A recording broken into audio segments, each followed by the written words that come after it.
So let us start the next topic, multiplicative theorem on probability. What is that theorem? सबसे पहले तो हमें एक सैम्पल स्पेस चाहिए, ठीक है। सैम्पल स्पेस में से हम डिफरेंट इवेंट सेलेक्ट करते हैं, राइट। लाइक जैसे let S be a sample space, be a sample space. जैसे कि हमने सैम्पल स्पेस ले लिया 3 कॉइन्स का, उसमें से हमने 2 इवेंट सेलेक्ट किए। Let E and F are 2 events, let E and F are 2 events. अब इन दोनों इवेंट्स में जब ये इवेंट्स होंगे, इनमें कुछ ना कुछ कॉमन हो सकता है, नहीं भी हो सकता। लेकिन हमारी मेजॉरिटी अभी तक जितने भी हमने क्वेश्चंस किए हैं, तो आप देख ही रहे हो कि 2 इवेंट्स जब एक ही सैंपल स्पेस में से आते हैं तो उन इवेंट्स में से कुछ ना कुछ कॉमन निकलता है, राइट। फिर हमने की कंडीशनल प्रोबेबिलिटी कि अगर आप प्रोबेबिलिटी निकाल रहे हो with respect to event F, जबकि इवेंट एफ पहले ही हो चुका है। हमने 13.1 में ऐसे बहुत सारे क्वेश्चंस किए थे जिसमें एक इवेंट पहले ही हो चुका है और दूसरे इवेंट की प्रोबेबिलिटी फाइंड करनी है।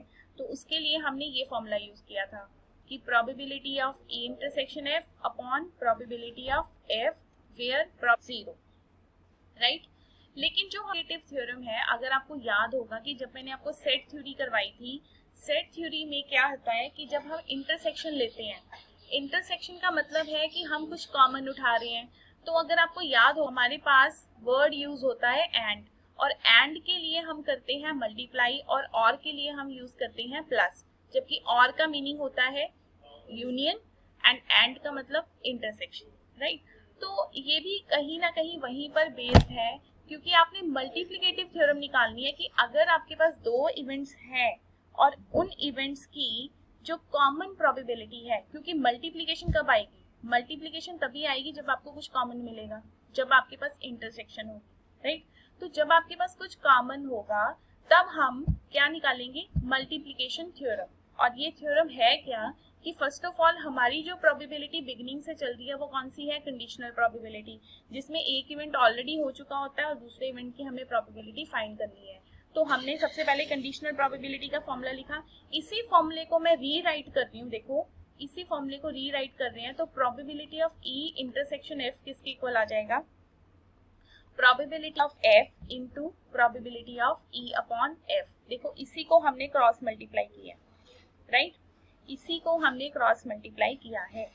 सिमिलरली अगर आप यहाँ पर ई अपॉन एफ की बजाय एफ अपॉन ई ले लो, क्योंकि ये भी तो हो सकता है ना कि एफ इवेंट की प्रोबेबिलिटी निकालो, जब फॉर्मूला लगा ये upon probability of E, where probability of E is not equal to 0, ठीक है। अच्छा, इसको हम नंबर दे देते हैं, this is number 1 and number 2। देखो अब इसी को रीराइट करो, यही जो फॉर्मूला है एफ अपॉन ई का, इसको रीराइट करो। तो यहाँ से हमें प्रोबेबिलिटी इंटरसेक्शन की मिलेगी probability of E into probability of F upon E, right. अब यहाँ पर इसको हम नंबर दे देते हैं 2, दिस इज नंबर 2। अब दोनों नंबर से आपको क्या रिजल्ट मिल रहा है? देखो फर्स्ट में भी आप इंटरसेक्शन की बात कर रहे हो और सेकंड में भी इंटरसेक्शन की बात कर रहे हो, ठीक है। इसका मतलब ये हुआ कि जो दोनों रिजल्ट्स को अगर हम कंबाइन करें, ऑन कंबाइनिंग 1 and 2,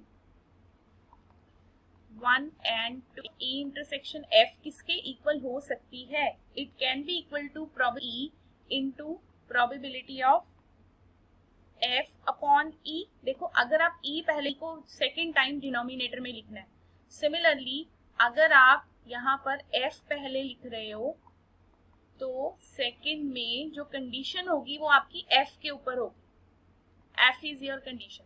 तो अब हमारे पास एक नया फॉर्मूला बन के आया है, ई एंड एफ की अगर हमें कॉमन प्रोबेबिलिटी निकालनी है, अगर हमें 2 इवेंट्स की कॉमन प्रोबेबिलिटी निकालनी है, तो हम यहाँ पर ये वाला फॉर्मूला यूज करेंगे कि जिसमें कंडीशनल प्रोबेबिलिटी भी होगी और कंडीशनल प्रोबेबिलिटी में भी आपने स्टेटमेंट में से जज करना है कि कौन सी कंडीशन दी हुई है, एफ अपॉन ई दिया हुआ है या फिर ई अपॉन एफ दिया हुआ है, ये हम स्टेटमेंट पढ़ के देखेंगे। और इस थ्योरम को बोलते हैं, this theorem is called multiplicative theorem of probability. देखो पुराना ही काम है, कुछ नया नहीं किया हमने, मल्टीप्लिकेटिव थ्योरम। क्योंकि हमने देखो +1 में जब सेट थ्योरी पढ़ी थी और जहां कहीं पे भी हमारे पास एंड की ऑप्शन आती थी, और हमने +1 में प्रोबेबिलिटी भी पढ़ी थी, एंड का मतलब कॉमन, आप इंटरसेक्शन की बात करते हो, ठीक है, और कॉमन में हम करते हैं मल्टीप्लाई। बस आपने ये 3 कॉन्सेप्ट याद रखने हैं। हाँ जी बोलो, क्लियर है? Example number 8 page number 540 NCERT, right. So an urn contain white balls. तो आपके पास टोटल बॉल्स कितनी होगी फर्स्ट ऑफ ऑल, ठीक है, फर्स्ट लाइन से हमें क्लियर हो गया है कि हमारी टोटल बॉल्स कितनी है, 15।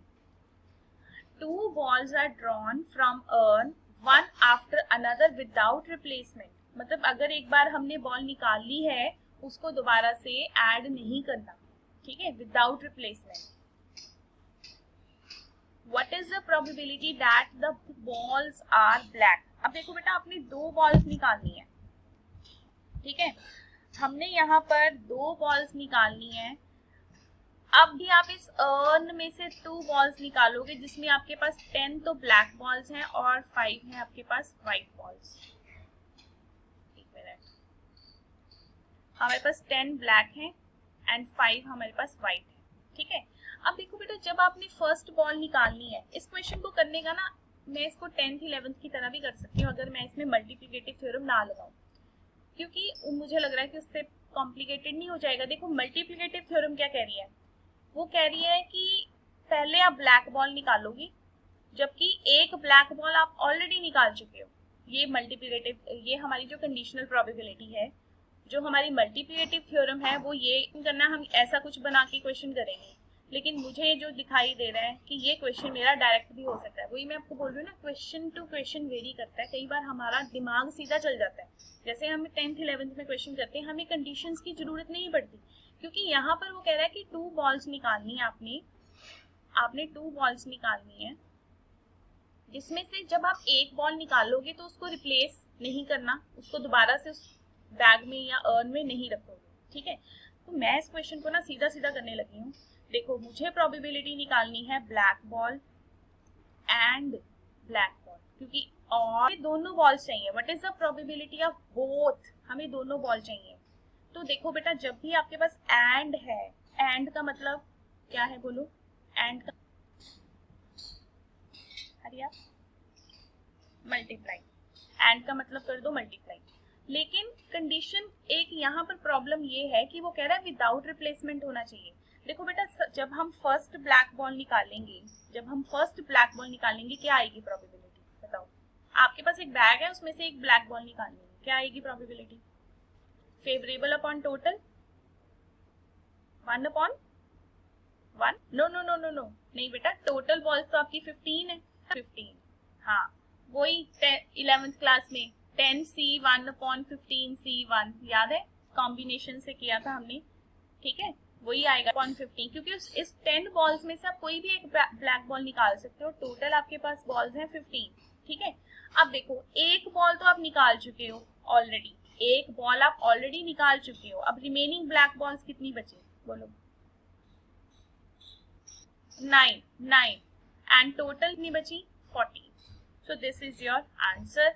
Yes, 10 into 9 upon 15 into 14। मैंने इसको थ्योरम से नहीं किया, मैंने इसको डायरेक्ट कर दिया है।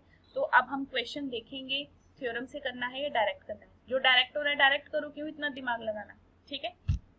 So we have example number 9 page number 541 NCERT।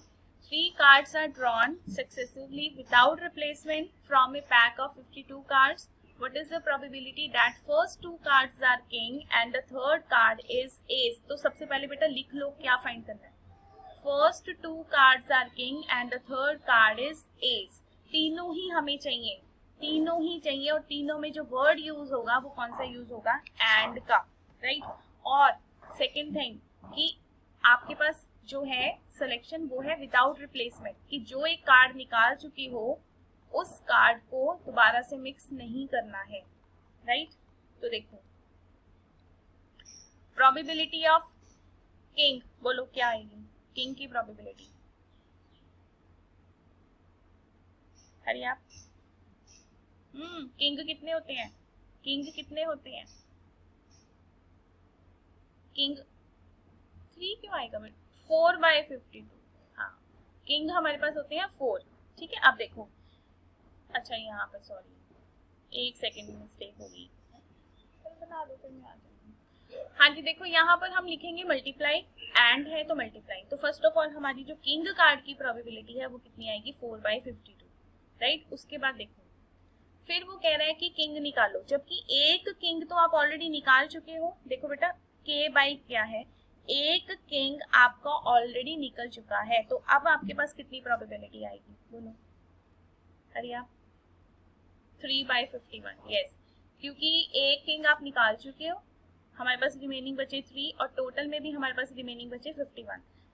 S में क्या प्रॉब्लम आएगी कि एस में 2 किंग हम पहले ही निकाले हैं, एस जब हमने सेलेक्ट करना है 2 किंग हम ऑलरेडी निकाल चुके हैं, so it's probability will be, अब आपके पास एस कितने होते हैं, देखो एस और किंग में तो कुछ कॉमन है ही नहीं, है ना, हमारे पास एस कितने हैं 4, लेकिन उसमें से 2 किंग हैं, तो हमारी जो टोटल कार्ड्स रह जाएंगे वो रह जाएंगे 50, total cards are 5 5 2 5।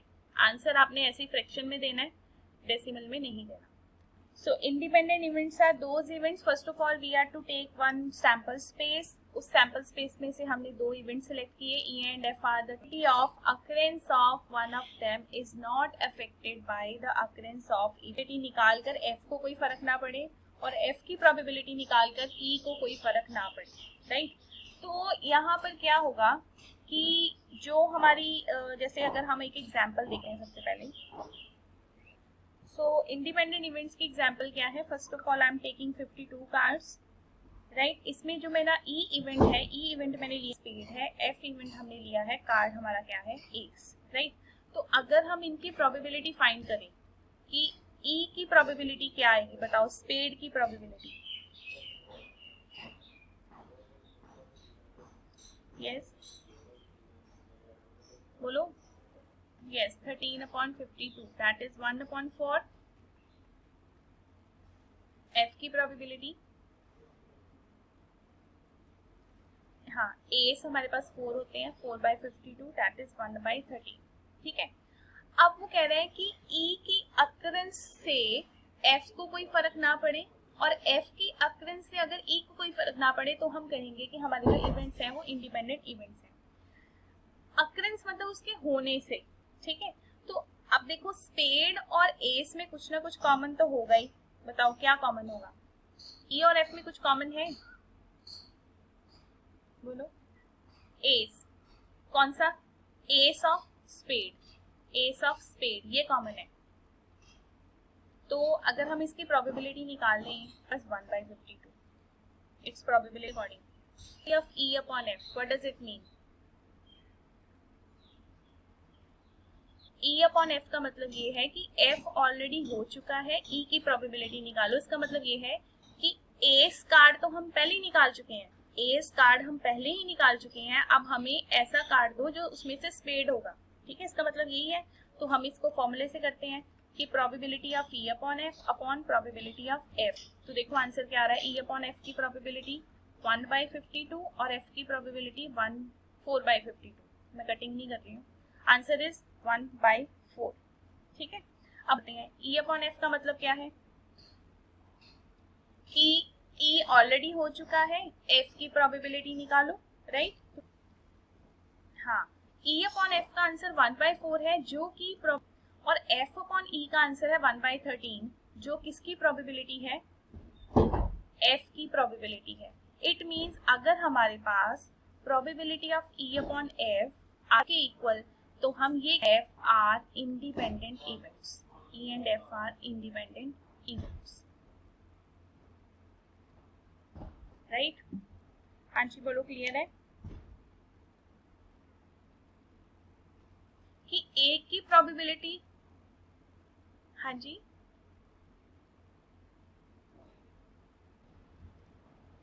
Okay students, तो we will continue the lecture tomorrow with independent events, इसको दोबारा से कल डिस्कस करते हैं इसकी मोर अंडरस्टैंडिंग के लिए, ठीक है। हाँ जी बोलो, क्लियर। ठीक है।